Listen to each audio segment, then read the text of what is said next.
Ce soir, nous vous avons invité pour discuter un peu de la problématique du développement en Afrique. Surtout en voyant cette problématique en termes de prospective. Et les 50 ans à venir, qu'est-ce qu'on peut faire, qu'est-ce qu'on doit faire? Parmi vous, il y avait des gens qui étaient là la fois dernière lorsque nous avions fait le bilan des 50 ans de ce qui est communément appelé les indépendants de l'Afrique. Et donc aujourd'hui, nous allons essayer de réfléchir ensemble sur les solutions après le bilan, parce que tout le monde était d'accord que le bilan est extrêmement négatif. Voilà, si vous voulez, moi je fais l'introduction, et après l'introduction, le débat sera ouvert, comme ça, chacun apportera son grain de sable pour qu'on puisse édifier le château africain qui est actuellement en ruine. Sur ce, je voudrais simplement faire un petit rappel de la situation en Afrique, tout ce que nous avions dit, nous sommes dit la dernière fois, et tout ce que nous avions dit la dernière fois. Globalement, la situation en Afrique a ceci de particulier que la lutte pour les indépendants de l'Afrique a été tout simplement sabotée et les nationalistes africains ont été assassinés. Ceux qui n'ont pas été assassinés ont été chassés du pouvoir et après, ils sont morts.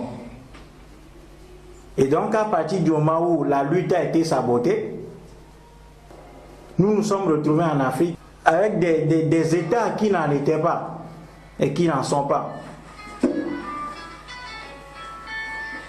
En plus de ça, nous nous sommes retrouvés avec des dirigeants qui ne sont pas les nôtres, qui sont des pions, qui sont là au service de l'étranger, qui sont là au service des mêmes puissances, des puissances colonisatrices et qui sont toujours actives en Afrique et qui, à partir du moment où ils ont court-circuité la lutte pour l'indépendance de l'Afrique, ont placé leurs pions à la tête de nos pays. À partir de ce moment, le peuple est privé de toutes ses capacités d'action. Donc le peuple africain aujourd'hui n'a pas un impact réel sur son environnement. Or, un peuple qui ne contrôle pas son environnement, qui ne possède pas son environnement, est un peuple voué clairement à la disparition.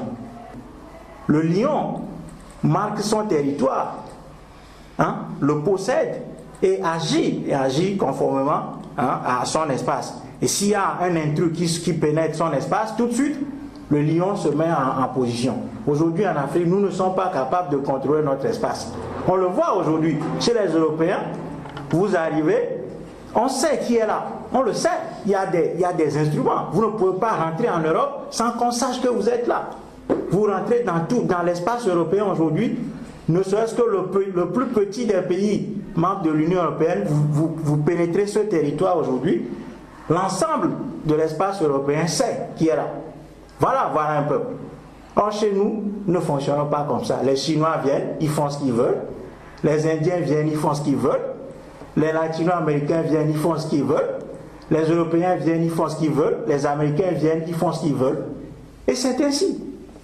Donc, la première caractéristique d'une indépendance, c'est que le peuple dispose de son espace et fasse ce qu'il veut de son espace.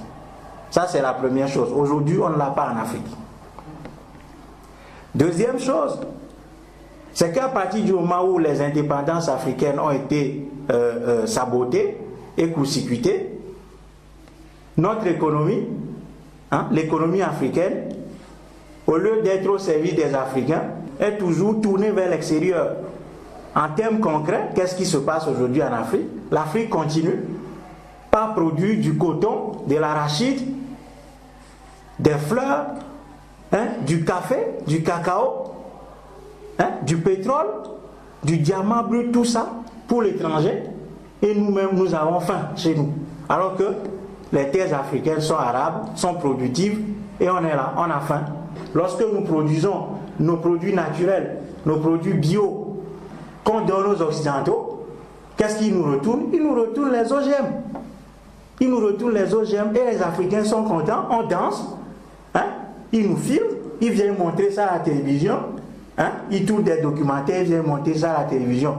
Ah, voilà, les Noirs, ils sont toujours là dans la danse. On leur apporte l'USAID qui nous apporte l'huile de colza. Ah oui, les Africains dansent. Voilà la réalité.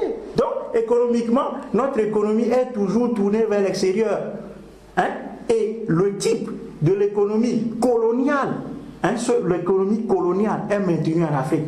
Tout simplement parce que nous produisons la matière première pour les autres et les autres nous importent les matières finies. Hein? Donc, on ne peut pas dire que l'Afrique est indépendante aujourd'hui. C'est la même chose qui continue. Bon, la troisième caractéristique d'une indépendance, en réalité, c'est que nous devons disposer de nos outils de défense. Nos outils de défense. Aujourd'hui, on n'en a pas en Afrique. Les bases militaires sont toujours là. Hein? Les Américains font tout pour implanter ce qu'ils appellent leur Africom en Afrique. Hein? Et actuellement, ils ont trouvé l'espace pour le faire. Je crois que c'est au Congo qu'ils l'ont installé maintenant. Hein? Donc nous, on est là, les gens nous contrôlent tout simplement. Nous sommes dans notre environnement, les gens nous contrôlent, nous ne maîtrisons rien du tout. Donc, c'est ça le bilan aujourd'hui en Afrique. C'est ça le bilan aujourd'hui en Afrique. Je ne vais pas parler du franc CFA et de tout ce que ça comporte. Les élections truquées et les experts qui viennent, les experts constitutionnalistes, tout ça qui sont là, qui dessinent la constitution africaine sur le modèle soit britannique ou français. Tout ça font qu'en réalité aujourd'hui, nous ne maîtrisons pas du tout notre environnement. C'est les autres qui nous contrôlent. Nous sommes en réalité téléguidés de l'extérieur. Pire, dans cette situation, ce qu'on fait aujourd'hui, c'est une sorte d'appel d'offres, d'appel d'offres à la colonisation et à la domination que les Africains lancent.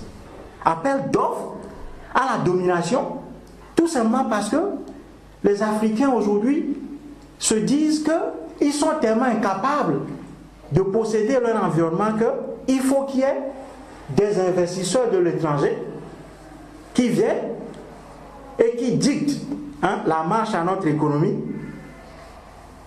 C'est ainsi que les Chinois viennent, ils font ce qu'ils veulent. Les pays qu'on appelle les pays émergents aussi viennent en Afrique faire la même chose. Qu'est-ce qui se passe? Au lieu que les Africains se rebellent contre ça, non, on dit non, laissez-les venir, comme ça on aura le choix. Comme ça, il n'y aura pas que les Européens qui viendraient faire ce qu'ils font. Voilà, maintenant on aura plusieurs maîtres. Voilà, on aura plusieurs maîtres. Comme ça, l'esclave aura le choix, aura l'option de choisir le maître qui lui convient le mieux. Voilà ce qui se passe aujourd'hui en Afrique. Face à cette situation, il faut tout simplement réfléchir à des solutions. Nous ne pouvons pas être là, faire le constat tout le temps. Après le constat, tout le monde va chez lui à la maison et la vie continue. Non, à un moment donné, il faut que nous prenions nos responsabilités. Et nous pouvons les prendre. Parce que nous sommes suffisamment outillés. Il y a certains parmi nous qui comprennent le monde.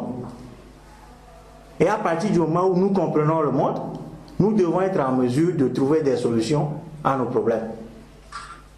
Voilà le message que nous devons faire passer maintenant.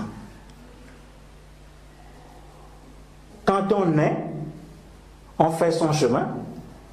Quand on a 50 ans et qu'on est encore entre les mains des tuteurs mal intentionnés d'ailleurs. Ce ne sont même pas des... Ça dit que c'est des tuteurs autoproclamés et mal intentionnés. C'est que si au moins les tuteurs nous faisaient quelque chose de bien, on peut encore continuer par les côtoyer. Mais le problème c'est que les tuteurs ne nous font rien de bien. Et le tuteur en tant que tel, dès lors qu'il s'est institué tuteur, c'est qu'il sait, il sait ce qu'il veut. Il sait ce qu'il veut. Donc nous devons aujourd'hui prendre en compte toute la problématique de nos situations et décider de trouver des solutions endogènes et d'avancer. Et je crois que la jeunesse africaine a les capacités de changer le cours de l'histoire de l'Afrique. Nous avons cette capacité. Les fumiers qui sont au pouvoir aujourd'hui, les Fogna Singwe, les Port Biya, tous ces laquais qui viennent passer des mois et des mois ici en Europe, avec l'argent, avec nos richesses, ils ne sont pas mieux nantis que nous. C'est des voleurs. C'est des voleurs. Hein? Bref. Aujourd'hui, la première des choses à faire, à notre avis, c'est que nous qui sommes plus ou moins conscients de la situation, nous devons chercher à nous former davantage. Nous devons chercher à nous former davantage. La formation, c'est la première des clés que nous devons avoir. Parce que nous ne pouvons pas aborder les problèmes africains sans les comprendre. Sans les comprendre. Nous ne pouvons pas prendre les conséquences pour des causes, ni les causes pour des conséquences. Jusqu'à présent, nous avons faussé la base de l'analyse du problème africain. Ce qui fait qu'on opte toujours pour de mauvaises pistes. Donc, nous devons nous former. Et la formation, ce n'est pas dans les universités, parce que l'école coloniale ne nous forme pas pour comprendre nos problèmes. L'école que nous avons fréquentée, cette école ne nous forme pas pour comprendre nos problèmes. Cette école est là pour un but précis, faire de nous de plus beaux serviteurs en costume. Voilà. Des serviteurs bardés de diplômes, tout simplement. Donc, l'école africaine n'est pas là pour nous former à notre libération. Quand on vient ici, on peut aller dans ces écoles, nous former techniquement, nous outiller techniquement, mais du point de vue idéologique et du point de vue de la pratique politique, nous devons nous démarquer de toutes ces écoles. Parce que ces écoles ne sont pas là pour aider les Africains à mieux comprendre leur histoire et à mieux avancer. La preuve, jusqu'à présent, vous allez dans les écoles africaines, l'histoire est toujours enseignée de la même façon. Qui sont ceux qui ont écrit cette histoire? Ce sont les Occidentaux. Et l'Afrique est le seul continent au monde où les gens s'accrochent à ce que le maître a dit. Il n'y a pas de remise en cause. Et nous allons à l'école pour bûcher ce qu'on nous apprend. On veut avoir nos diplômes. Ce qu'on nous a fait comprendre, l'école c'est un outil d'enrichissement. Donc dès que quelqu'un a 3, 4, 5 doctorats, s'il n'est pas président de la République, s'il n'est pas ministre, s'il n'est pas préfet, s'il ne roule pas en 4x4, ça veut dire que des gens dans le village vont dire, mais toi tu as été à l'école depuis, mais tu as fait tout, mais voilà que tu es pauvre. À quoi ça a servi même? À quoi ça a servi? Donc, une fois que l'école est à la fois orientée du point de vue idéologique et du point de vue de la pratique, c'est terminé. Les Africains sont piégés. On est piégés. D'où la nécessité aujourd'hui de chercher à se former de façon alternative. Ça veut dire quoi? Ça veut dire que normalement, si nous lançons des appels pour ce type d'action, pour ce type de conférence, la salle devait être pleine. On devait même refuser du monde. Voilà. Nous devons lire nos penseurs, les penseurs africains. Pourquoi, dès que quelqu'un veut écrire un petit texte de 10 lignes, il doit nous citer Montesquieu 20 fois? Ça ne nous intéresse pas. Peut-être en termes de culture générale, s'il y a des spécialistes de Montesquieu, tant mieux pour eux. Mais nous avons besoin de lire des Africains qui ont été capables d'écrire, de décrire l'Afrique autrement. Et il y en a plein. Aujourd'hui, est-ce que nous le faisons? Je ne sais pas. Est-ce que nous écoutons nos prophètes? On ne les écoute pas. Les latino-américains, ils ont compris. Aujourd'hui, qu'est-ce qui se passe là-bas? Les peuples sont en lutte. Et ils font référence à qui? À Zapata, au Che Guevara, à Simon Bolivar. C'est ça leur référence. Les Africains s'accrochent à la Bible et au Coran. On s'accroche à la Bible et au Coran. Les gens ont fini de lire la Bible, ils l'ont repris. C'est-à-dire qu'ils sont tellement contents de lire. Et à chaque fois qu'il y a un problème, ils te sortent Romains 4 chapitres, machin, et ils sont contents. C'est avec ça qu'on veut développer l'Afrique. C'est avec ça qu'on veut développer l'Afrique. C'est pas possible. Hein? Il y a des gens parmi nous qui savent la pensée de Kant du début jusqu'à la fin. Dès que tu... Ah non, il te... Ah, là, le gars est content parce que le gars, il est civilisé. Il t'a dit Kant, non? Il t'a montré ce Kant, s'il dormait dans telle tête. Voilà. Il est content. Voilà. Nous sommes là pour servir le système, la colonisation. Et on est content. Donc, formation alternative. Avoir une autre lecture du problème africain. C'est-à-dire que tout ce qu'on pense révolu, l'esclavage, c'est fini. La colonisation, c'est fini. Parce que les Occidentaux aiment bien ces chansons. Ah oui, mais vous vous accrochez toujours à la colonisation alors que ça fait 50 ans. La colonisation n'est pas finie en Afrique. On est en plein dedans. Puisque nos leaders, ceux qui luttaient pour sortir l'Afrique de leurs griffes, ont été assassinés. Et ont été remplacés par des laquais, par des pions. À partir de ce moment, on ne peut pas raisonnablement dire que l'Afrique contient des États indépendants. C'est pas possible, c'est pas vrai. C'est pas vrai. Et nous-mêmes Africains, comme nous ne sommes pas formés, nous chantons ça. Voilà.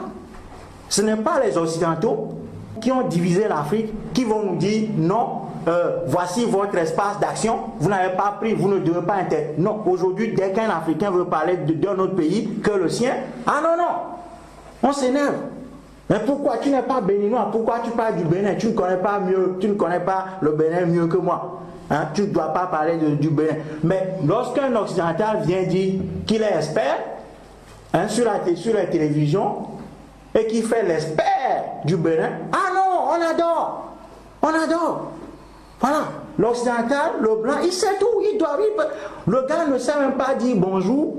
Il ne sait même pas dire bonjour à nos langues. Parce que pour eux, nos langues, ce sont des vernaculaires. Ah non. Le gars, il est expert du Bénin. Il ne sait pas parler fond. Il ne sait rien, il ne sait parler aucune. Non, il est expert.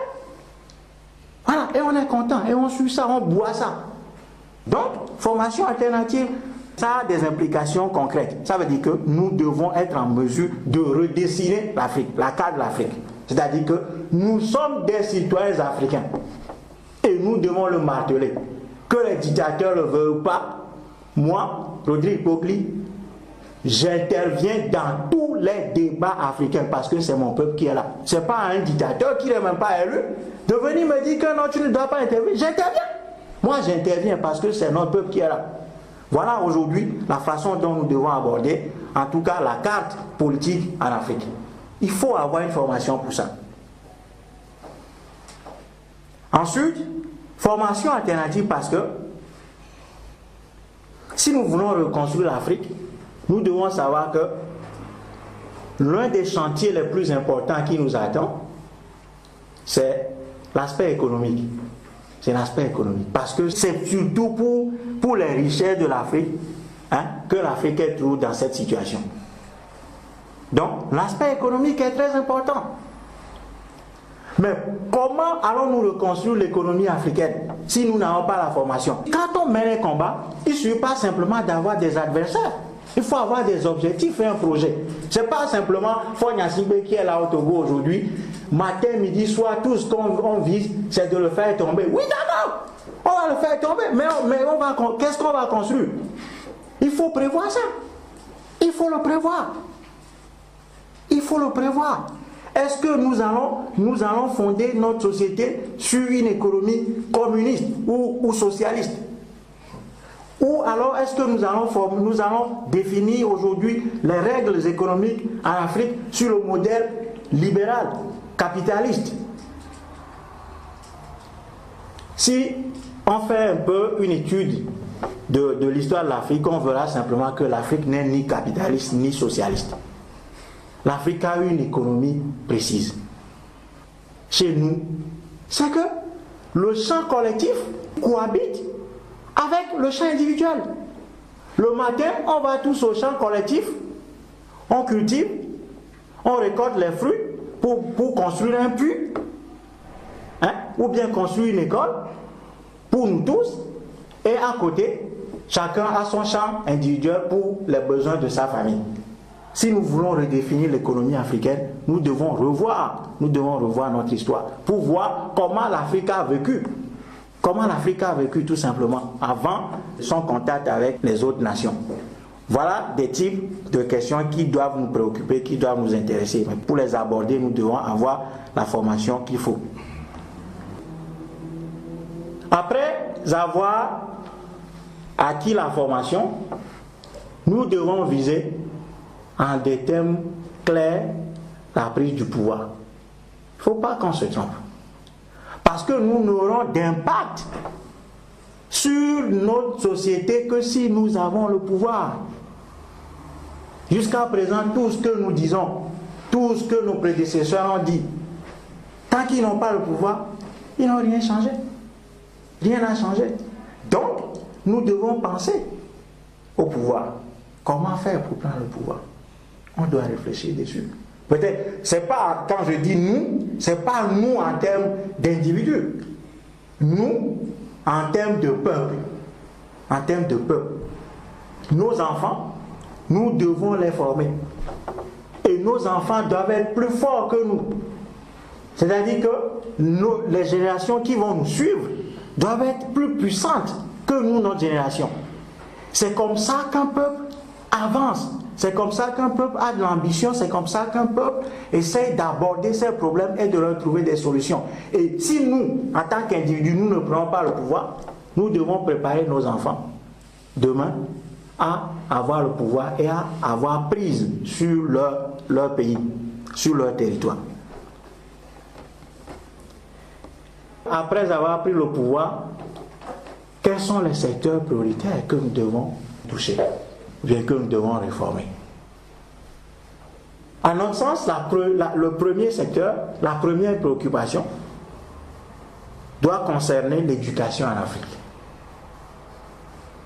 Parce que là, c'est la catastrophe. C'est la catastrophe. C'est la catastrophe. L'école africaine, je ne sais même pas. Il n'y a même pas d'objectif.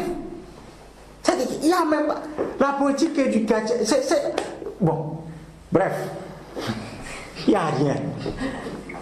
Voilà.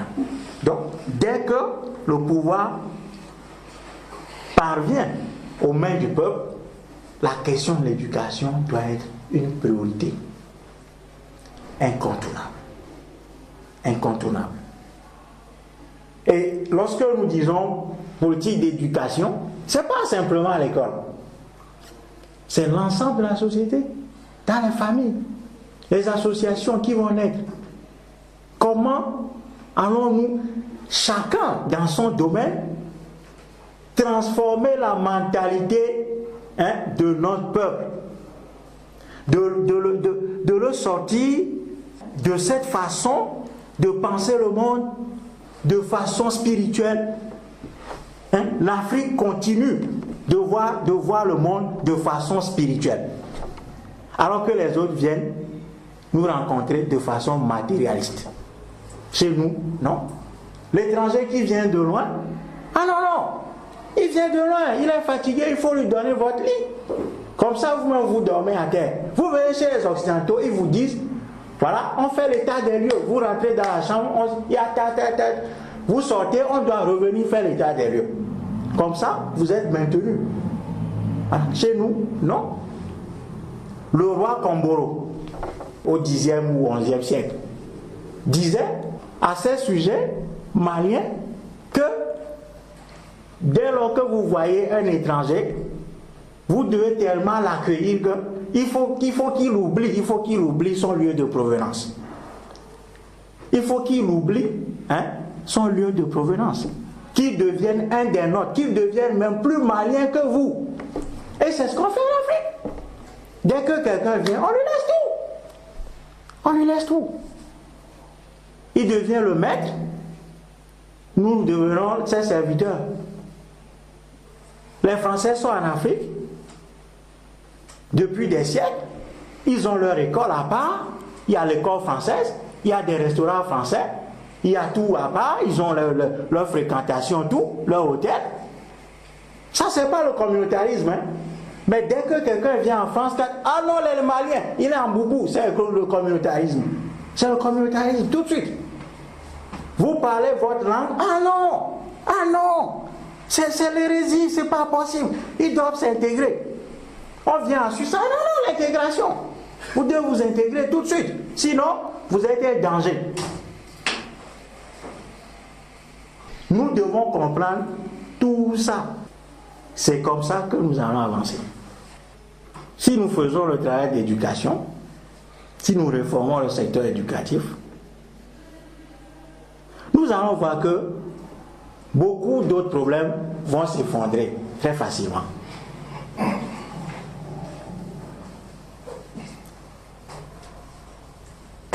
Et il n'y aura pas de salut pour l'Afrique si les Africains ne décident pas de désoccidentaliser l'Afrique. Tant que nous allons rester, tant que nous allons nous agglutiner aux Occidentaux, c'est terminé pour nous. Il n'y aura pas de salut. Parce que ce qu'on vend comme nécessité, comme coopération nécessaire pour l'Afrique, transfert de technologie, ça fait 8 siècles que ça dure. Lorsque les Occidentaux étaient venus ramasser les nôtres, les razzias négriens, qu'est-ce qui s'est passé? Il y a des rois africains qui ont dit non. Au lieu de rasier les Africains, non, aidez-nous, donnez-nous vos techniques, comme ça nous allons produire des choses pour vous. Les gars ont dit non. C'est 8 siècles après qu'ils vont nous donner les instruments pour construire une Afrique forte. C'est pas possible. Donc il faut sortir de toutes ces illusions. C'est des illusions. C'est des illusions. Donc si nous formions notre peuple, effectivement, notre peuple aura la capacité de comprendre tout ça et de chercher les voies et moyens pour s'en sortir. En réalité, la question qui se pose ici, c'est la question tout simplement du développement en Afrique. Comment une société se développe? Tout d'abord, je voudrais préciser qu'il n'y a pas d'expertise de développement quelque part. C'est un mythe. Les Occidentaux ont ouvert des cabinets pour dire qu'ils sont des experts en développement. Donc, à chaque fois que les Africains, ah non, on va chercher des experts en développement pour venir nous concevoir des plans. Non! Une société se développe à partir du moment où elle essaie de trouver des solutions concrètes à ses problèmes. En termes clairs, nous avons faim chez nous. Nous avons des terres. Qu'est-ce qu'on fait? On réfléchit, on cultive les matières vivrières d'abord. On se nourrit. À partir de ce moment, on a résolu le problème de la faim. C'est ça le développement. Nous avons une rivière qui est là. Bon, on veut aller sur l'autre rive. Ouais, c'est profond et puis il y a des crocodiles dedans, on peut pas. Bon, donc qu'est-ce qu'on fait? Mais les gars, on réfléchit, on met une planche dessus. On met une planche dessus, comme ça on va sur l'autre bout. Au lieu de contourner, de faire 3 jours avant d'arriver. Non, mais 10 minutes, on pose une planche. C'est ça le développement. Le développement n'est pas... Il n'y a pas une société qui est la clé du développement. Tant que les Africains vont toujours dire non, on va trouver les experts en développement, c'est qu'on est... Nous-mêmes, nous avons choisi de nous abattre nous-mêmes. C'est ça. Le développement, c'est quand une société trouve des solutions à ses problèmes avec sa propre industrie, sa propre matière grise, ses propres ressources. Et ce que nous ne pouvons pas inventer nous-mêmes, nous allons l'emprunter chez les autres. Comme les autres l'ont fait.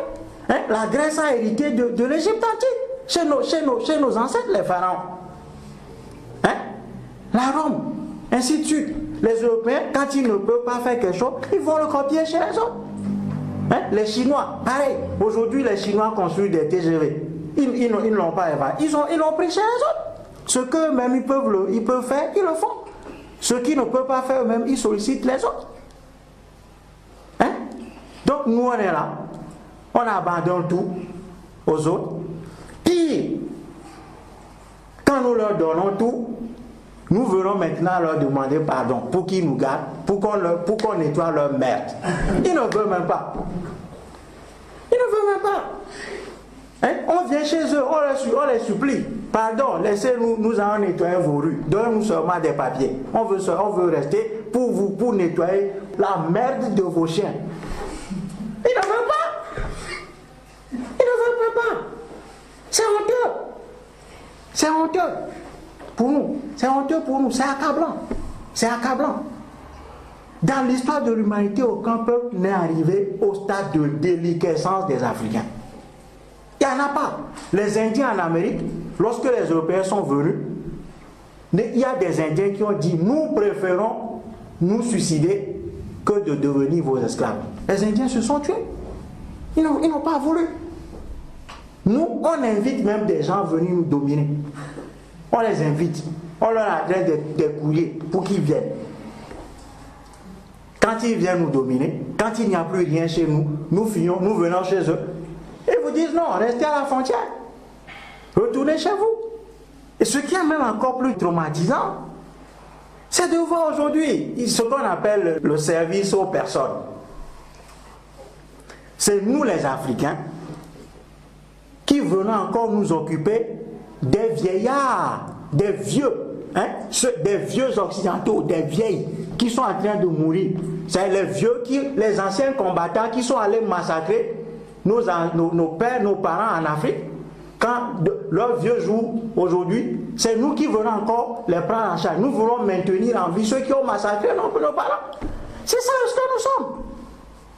Ça fait mal, mais il faut y réfléchir. Nous ne pouvons pas continuer à fonctionner comme ça. Donc, on va vers la construction, vers le développement de l'Afrique. Et le développement de l'Afrique se fera rien qu'avec les ressources africaines. C'est ça la vérité. Et une fois que nous aurons réussi à bâtir de nouveaux rapports de force en Afrique, c'est-à-dire que nous n'aurons plus jamais, notre peuple ne doit plus permettre à qui que ce soit de le maintenir dans l'état de servitude. Notre peuple doit redéfinir les rapports de force dans son espace.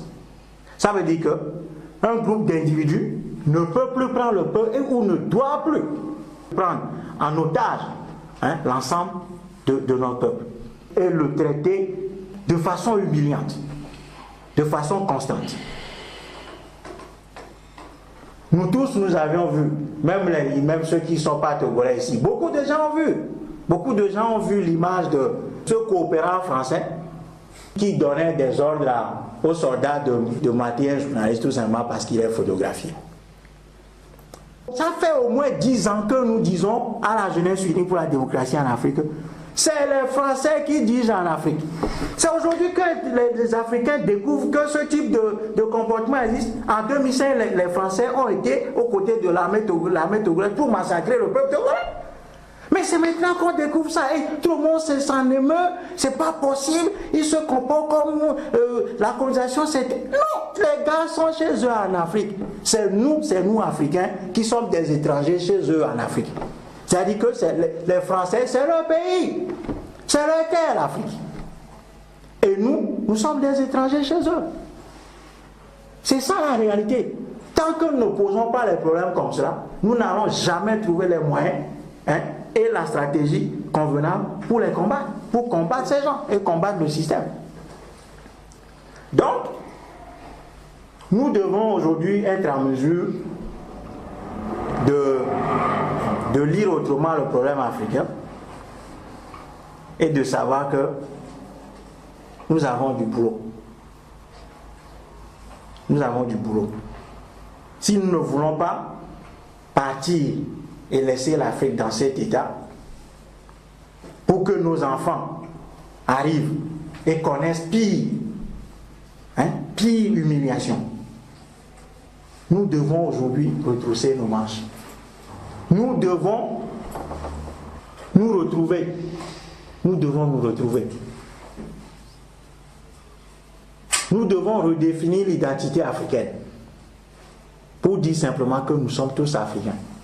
Lorsque je vois un Africain, je dois m'identifier automatiquement à lui. Systématiquement. Parce que tous les peuples fonctionnent par affinité. Tous les peuples fonctionnent par affinité. Et il ne doit pas y avoir que les Africains au monde à ne pas fonctionner sur l'affinité. Au nom de quelle logique? Nous devons nous définir par rapport aux ethnies, par rapport aux frontières dessinées à lesquelles au compas des Occidentaux. Pourquoi? Dès lors que les Africains se retrouveront sur l'ensemble de leurs problèmes, tout en sachant que nous avions eu le même parcours dans le passé, nous avions les mêmes problèmes aujourd'hui dans nos enclos, les enclos qui sont appelés les frontières, et que nous avons le même avenir, nous devons savoir que nous devons nous identifier les uns aux autres. Nous devons nous identifier les uns aux autres. Si les Occidentaux, si l'Europe par exemple, aujourd'hui empêche, si les Européens disent que la Turquie ne doit pas adhérer à l'Europe, laissons les questions de la géopolitique. Si les Européens ne veulent pas que les Turcs rentrent dans l'Union européenne, c'est ça qui aura un bouleversement. Et ça qui aura un bouleversement. Et les gars disent clairement que la Turquie est en Asie mineure. C'est-à-dire que vous êtes des Asiatiques. On n'a rien à voir avec vous. En plus, c'est des musulmans. Là, c'est encore plus grave. C'est des musulmans. Ça veut dire que c'est des terroristes en puissance. Donc, allez. Voilà. Mais entre nous, Allemands, entre nous, Français, entre nous, machin, même si on s'était battu hier, aujourd'hui, nous sommes appelés à vivre dans un monde qui se comporte en jungle. Donc, tout de suite, il faut qu'on se retrouve. Même si tout n'est pas rose, les gens là se retrouvent. Dès qu'il y a un petit Européen qui est pris en otage en Iran, ah non, ça marche à Berlin, ça marche à Paris, ça marche à Berne, ça marche à Genève, ça marche partout. On assassine nos compatriotes en Côte d'Ivoire. Les Africains se foutent. On massacre nos compatriotes au Togo. Les Africains ne regardent même pas ça. On massacre nos compatriotes au Congo. Les Africains disent que ce n'est pas leur problème parce qu'ils ne sont pas congolais. Voilà notre situation. On massacre nos compatriotes en Afrique du Sud. Non, non. Les Sud-Africains, c'est des Zoulous. Donc moi je suis Kabière. Ça n'a rien à voir. Ce n'est pas le même peuple. Donc, on laisse tomber. Nous devons fonctionner tout simplement sur les règles de l'affinité, comme les autres peuples le font. Qu'on l'appelle communautarisme, racisme à l'envers, racisme anti-blanc, on s'en fout. Nous voulons défendre nos intérêts. Les autres peuvent décider d'appeler notre réaction comme ils veulent. Nous voulons résoudre nos problèmes. Si nous devons nous mettre ensemble pour les résoudre, nous devons le faire. Mais nous n'allons pas développer l'Afrique et la maintenir à l'abri des invasions, du pillage, des agressions, des dominations, des tentatives de captation, si nous ne dotons pas l'Afrique des armes les plus puissantes au monde. Il faut qu'on ait ça en conscience. C'est-à-dire que l'Iran qui a compris que non, il faut que moi aussi j'ai l'âme du voleur. Ah non, c'est le scandale. Non, mais vous savez, les gens là, c'est des terroristes. Ils vont détruire Israël. J'écoute RFI de temps en temps. J'entends des choses, je dis, mais c'est fini pour nous. Des journalistes africains qui disent, Ahmadinejad, c'est un dictateur. Ce machin, il veut... Parce que le maître occidental a dit que Ahmadinejad est un dictateur, la petite pie africaine aussi se lève, ah oui, Ahmadinejad est un... Toi-même, tu en penses quoi? Ce n'est parce qu'on ne te demande pas de réciter ce que les autres disent. Toi-même, tu vois le monde, tu vois comment les choses fonctionnent. Tu en penses quoi? Ah non, AIEA, Agence internationale de machin énergie atomique, dit que... On s'en fout. Ça, c'est leur problème. Ça, c'est leur problème. C'est leur problème. Nous devons doter l'Afrique des armes pour défendre, parce que quand on tient à quelque chose, on le protège. Quand on tient à quelque chose, on le protège. C'est parce que l'Afrique n'avait pas les outils de défense que tout le monde est venu faire ce qu'il a voulu en Afrique. Et il ne continue pas à faire ce qu'il veut en Afrique. Le cerveau humain, c'est une machine perfectible. C'est-à-dire que si nous-mêmes nous sommes là, que nous pensons que nous sommes nuls, que nous ne pouvons rien faire, nous allons le demeurer. Mais si nous disons, nous en sommes capables, on se promet. Le dernier pays à être indépendant, le Kosovo. Il y a encore des Africains là pour aller demander asile. C'est ça le problème. Hein? On va en Argentine, partout. Hein? Alors que nous avons tout en Afrique. On se promène. Notre place, ce n'est pas en Occident. Nous devons retourner en Afrique. Nous devons impérativement retourner en Afrique. Parce que ici n'est pas notre place. Et notre peuple a besoin de notre énergie. Nous devons être à ses côtés. On peut passer 10 ans, 15 ans, le nombre d'années qu'on veut. Mais nous ne devons jamais oublier que nous sommes avant tout africains et que notre destin se trouve en Afrique. Nos ancêtres, quand ils étaient amenés aux Amériques, les gars se battaient tous les jours. Ceux qui ont vu, quand on était au pays, ceux qui ont vu Kunta Kinte, ils ont vu Kunta Kinte se battre, on lui a coupé le pied. Le gars dit, moi je veux rentrer en Afrique. Jusqu'à ce que la mort vienne l'emporter. Et dans les îles, les nègres marrons se sont toujours battus pour retourner en Afrique. Aujourd'hui, on prend un Africain en Europe parce qu'il est sans papier, il dort dans la gare. On lui dit, rentre chez toi, le gars, il dit, je ne peux pas rentrer. Il dit, je ne peux pas et je ne dois même pas. Je préfère rester ici dans la merde que d'aller là-bas. Ça veut dire qu'il y a quelque chose de terrible qui se passe en Afrique qui doit nous interpeller. Hein? L'environnement qui est le plus protecteur pour un humain, pour un homme, pour un être humain, c'est sa maison, c'est sa chambre. Si ta chambre te fait fuir, ça veut dire que tu ne seras jamais en sécurité dans le monde, où que tu ailles. Ta maison est l'endroit le plus sûr pour toi. Donc, nous devons faire en sorte que l'Afrique devienne sécure pour nous. Nous devons sanctuariser l'Afrique. Nous devons sanctuariser l'Afrique en réfléchissant autrement, en redéfinissant autrement les problèmes et en imaginant des solutions. Même si, dans l'imagination des solutions, on commet des erreurs, c'est tout à fait naturel. C'est tout à fait naturel. La vie n'est pas un long fleuve tranquille.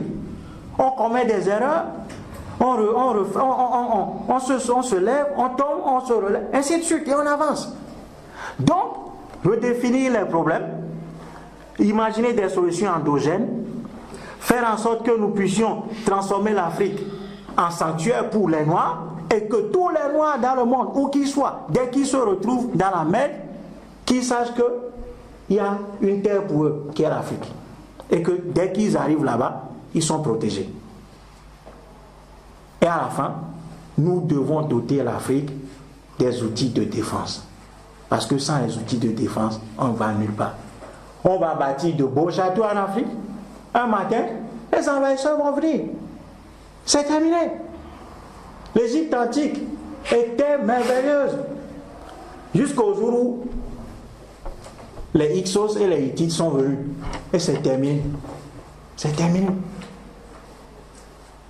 Parce qu'ils n'avaient pas d'outils de défense. Voilà. C'est fini. Donc, nous devons réfléchir à toutes ces problématiques. Désoccidentaliser l'Afrique. Désoccidentaliser l'Afrique. En inscrivant l'Afrique dans la culture africaine. C'est ce que nous voyons aujourd'hui en Afrique, ce n'est pas la culture africaine. C'est l'héritage greffé de la colonisation de la culture de l'esclavage que nous avons en Afrique. Nous étions une société matriarcale. Voilà que les Arabes, quand ils sont venus, aujourd'hui, non, on porte le nom de nos pères. Et notre culture est devenue une culture patriarcale, où le mâle domine. Nous frappons nos femmes. Nous humilions nos femmes. L'Afrique n'était pas comme ça. Aujourd'hui, qu'est-ce qu'on est? On va mépriser nos femmes. On fait ce qu'on veut. Nous détruisons nos propres sœurs. On reste ici. On va en vacances. On prend nos sœurs. On couche bien avec elles. On s'en fout. On leur fait de fausses promesses. Et on revient ici tranquille. Une société qui détruit ses propres créatures, c'est une société malade. C'est ça. Donc nous devons sortir de tout ça pour redécouvrir la culture africaine et avancer. Une dernière chose pour terminer, c'est le combat contre ce qu'on appelle la corruption. Nous n'allons sortir de la corruption en Afrique que si nous faisons la désoccidentalisation en Afrique. Pourquoi? Parce que vous allez dire que, ok, contre la corruption, on va faire des lois. Vous faites des lois. Le législateur lui-même fait partie du système, c'est corrompu. Le juge devant lequel le corrompu, le corrupteur lui-même est corrompu. La loi, elle est faite pour protéger l'ensemble du système. Les membres du système se rendent service mutuellement. Donc, c'est un piège. Nous disons que la solution contre la corruption, c'est que nous revenions tout simplement à notre culture. En faisant quoi? Nos lois, ce sont les fétiches. C'est que moi, si on me nomme directeur d'une école, quelque part, je prête serment.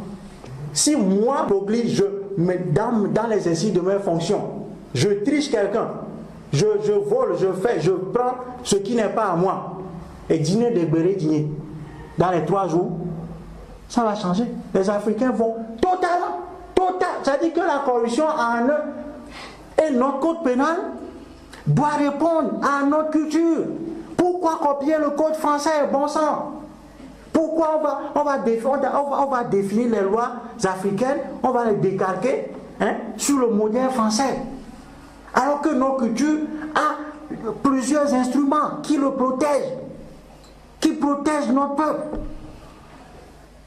Un soldat qui est là, s'il tue quelqu'un, nous disons, si dans l'exercice de mes fonctions, je tue quelqu'un, que je meurs le 3e jour. Tout le monde fait ce serment. C'est fini. C'est fini. Nous n'avons pas besoin de transparence internationale. On n'a pas besoin de rapport du FMI sur la corruption.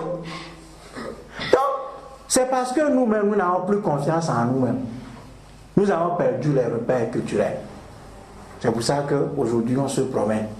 On ne sait même plus à quel saint se vouer. On se promène. Et bon, chacun profite de nous pour nous utiliser à ses propres fins. Et voilà. Voilà quelques axes de réflexion que j'ai voulu vous soumettre. Merci.